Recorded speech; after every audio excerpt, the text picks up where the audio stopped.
Господи, Исусе Христе, Сине Божи, помилуй меня грешного.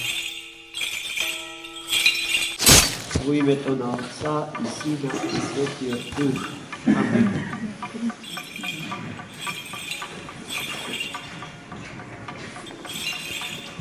Возлюбени во Христа Бога, браќи и сестри,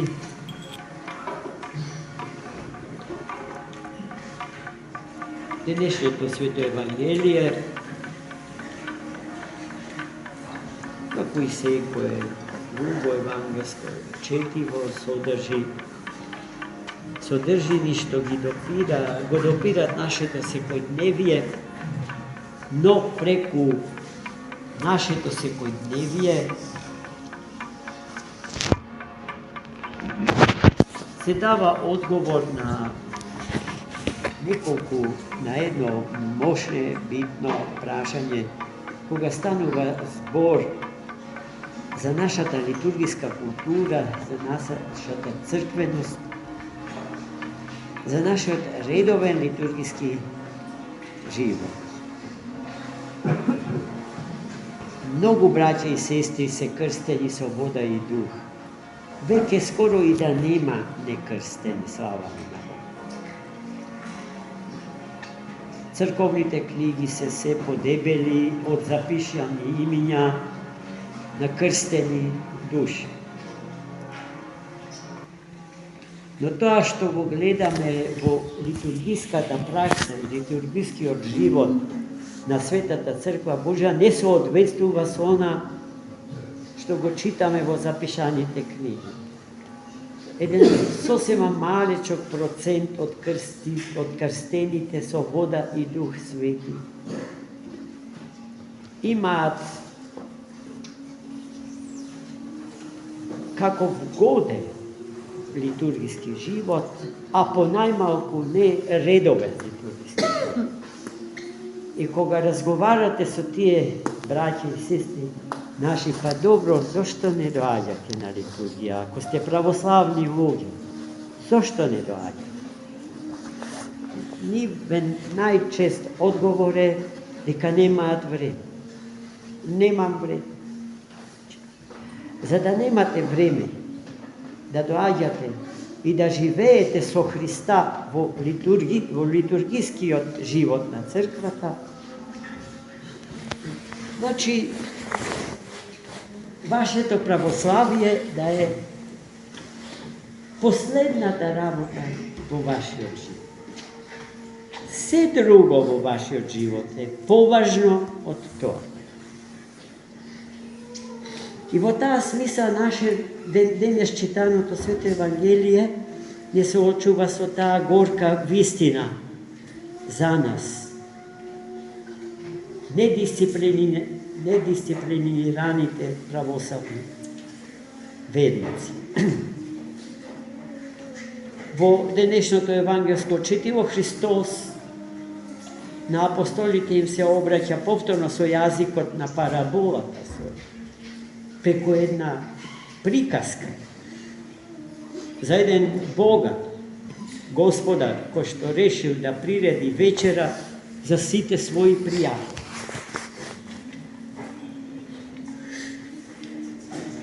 И кога ја стокмил вечерата, го испратил својот слуга да ги покани пријателите на трпеза. И слугата послушно отишол од човек на човек, но се соочил со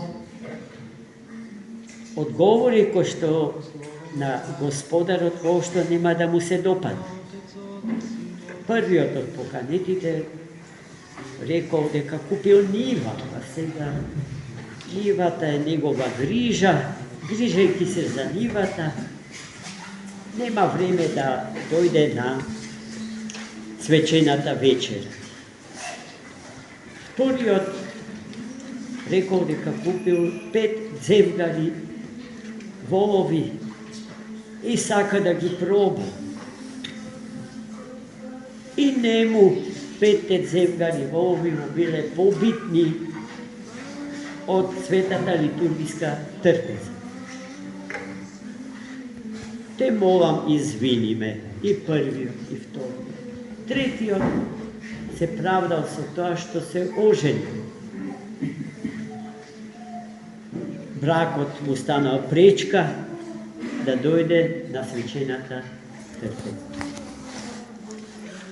И сега, ако тргниме со секој од нас посебно, колку што не има, толку причини ќе се најдат за недоаѓање на светата литургиска трпеза. Милион причини. А тие милион причини, реков, дека се нешта што на луѓето крстени со вода и дух им се поважни од самиот Господ, од самата смисла на живот. Тие премногу лесно тргуваат и со собствените души, а односот што го градат со Бога е прилично лукав. Има нешто трговско во тој однос. Ќе ти дадам за да ми дадеш.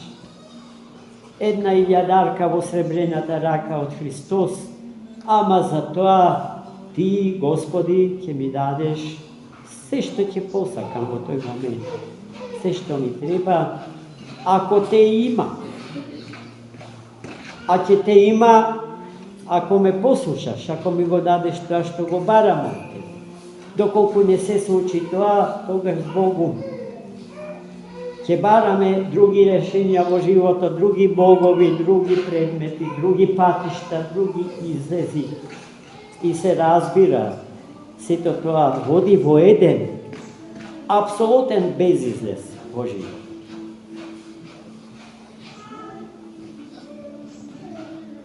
Господарот кога чу дека поканетите одбиваат да дојдат на Госпа, симпосиум, го замолил слугата да отиде по патиштата, по крстосниците, по улиците, да ги повика луѓето што ќе ги сретне. Буквално сите, секого кого ќе го сретнел, го канел на трпеза. И слугата послушно ја извршил и втората заповед на својот Господар. Трпезата веќе се наполнила, но се уште имало места за други луѓе. Господарот завршил со повиците на други луѓе и званици, бидејќи ги исцрпил сите можности трпезата да ја наполни со гости.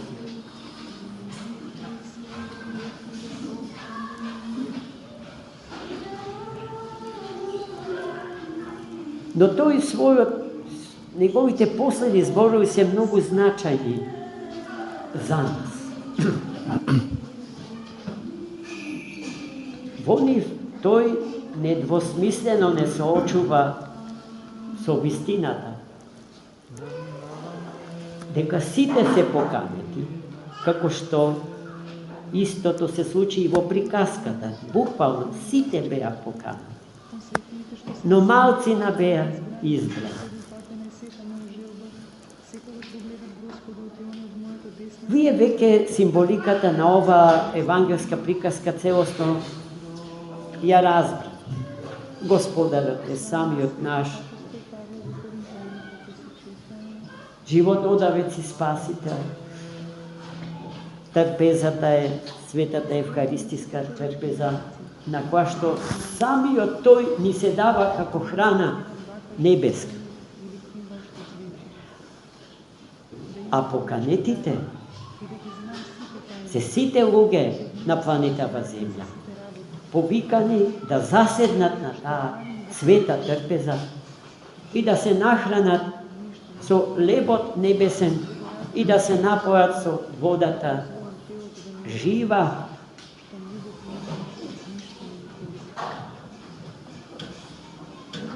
За да го реализираат повикот Божи,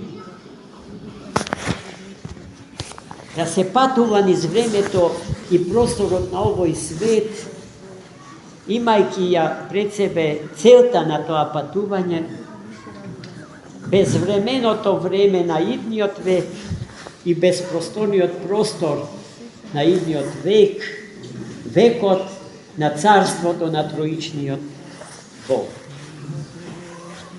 Нема човек кој што може да каже Бог ме дискриминира, ме заборави, не сум повикан, не повикан, не можам да дојдам. Таков човек нема, браќи и сестри. Не постои таков човек. Во таа смисла сите се повикани, но не сите повикот го прифаќаат. А тоа значи дека повиканите, односно избраните, не се од Бога избрани, туку ние го правиме тој избор. Избран е оној кој што го прифаќа повикот. Потенцијално, бидејќи сите се повикани, сите може да бидат и избрани, но не сите повикот го прифаќат и тоа е резултат на нашата лична слобода, на прекрасниот, но и страшен дар на слободата со која што Господ ја дарувал природата на човекот. Во таа смисла, еден отец на црквата вели, на вистина Господ е семокен, зашто не постои нешто што не му е можно, освен едно, да го присили човека да го сака Бог. Во таа смисла Бог е немокен. Немокен е затоа што не сака да го повлече дарот со кој што не дарувал, а рековме дека е свет и страшен истовремено. Дарот на слобода. Со тој дар, мене ми е овозможено на дародавецот и животодавецот мој да му кажам не.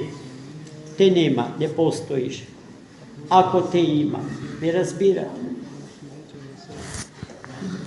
Меѓутоа, таа наша од Бога дарена слобода не одговор на слобода. Одлуката што ќе ја донесиме повлекува ни за последици во нашиот живот. Ако е добра, и последиците се добри. Ако е лоша, и последиците се лоши. Но ние најчесто прибегнуваме кон одлуки за чии последици не сакаме да размислуваме. Зашто моменталните користи наши и нашиот до сршта од коските вкоренет егоизам ни наметнуваат одлуки со кратко траење.